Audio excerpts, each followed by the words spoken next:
Apologies so much for the super long post. There's a lot of backstory. Names changed for privacy. So I, 37F, have a tight-knit group of friends from my Bible study that I have been extremely close to for 7 years. We get together at my friend's house, let's call her Jane, 48F, almost every Tuesday night to talk for an hour or so, then read a Bible study or watch a devotional video and discuss. Over the last year or so, the Bible study nights have become more of a weekly hangout session, which is still supportive in my life. We do so many things together, from hanging out outside of group, sharing meals, trips, just generally being sisters and supports to each other. Our group is lovingly called the Hot Mess Girls because we all have had varying colorful histories and interesting journeys to having a spiritual connection with a higher power. These are ex-biker chicks, a drug dealer, divorcees, single moms. Just alternative people that Christians generally ostracize.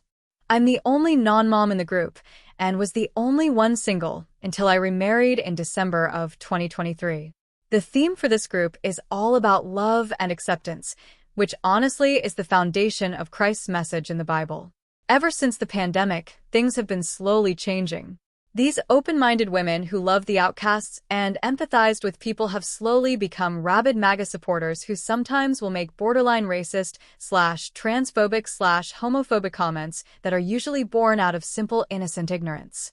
I'm fairly leftish, and we've learned over the last few years that it's easier to simply avoid these political topics. I have made it clear that I will remove myself from the situation when hateful comments come up and they don't allow me to try to gently educate and share alternative views. On to the issue. Last night, while we were catching up and hanging out before reading our Bible study material, we got on the topic of gender-affirming surgeries for transgender individuals.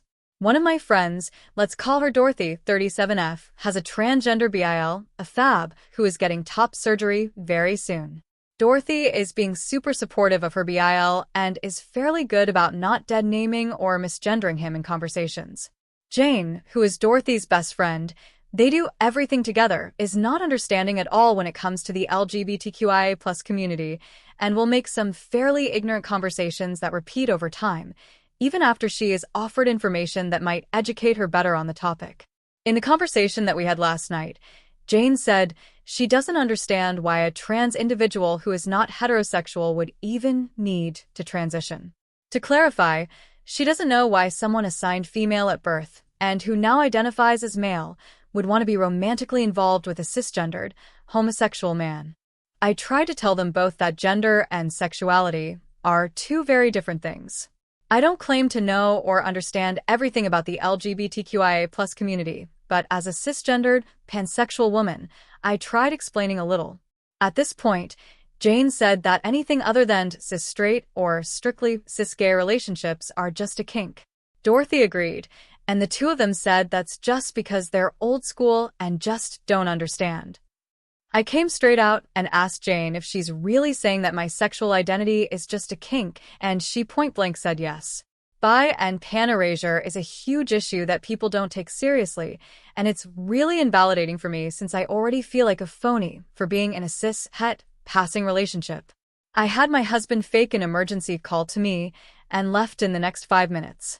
Jane asked me if they'd chase me off with a conversation, and I said no. I discussed this at length with my husband last night and texted with my mom and my sister this morning for advice for how to move forward, and I decided that I needed to remove myself from these relationships, and I wanted to send a message to them to explain what happened, so that I don't just ghost them.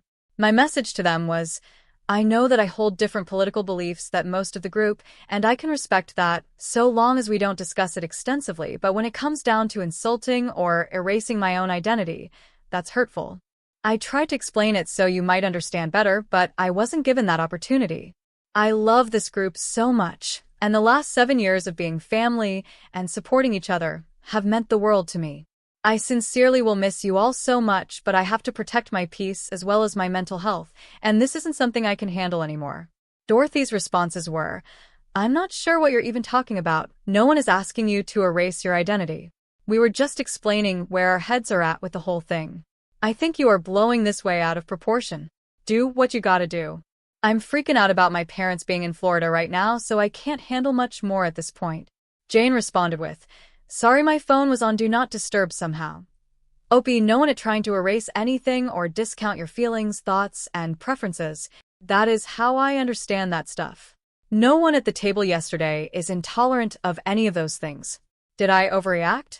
I have severe anxiety and depression that I've been wrestling with for over a decade and have gone inpatient twice in the last 2 years.